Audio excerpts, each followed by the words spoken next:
In this video, I will show you how to enable SMTP in Zoho Mail. First, log into your Zoho Mail account. You can use your Google one.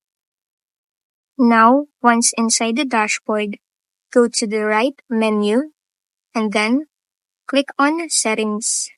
Once on the left panel, scroll down to Mail Accounts section. Now, on the top ribbon, go to SMTP. Here you have the option to save copy of sent email.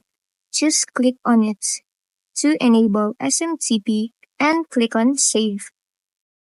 After that, your SMTP is now automatically enabled, which will allow you to send emails from your Zoho Mail account through third-party apps, website, or email clients like Outlook and Gmail.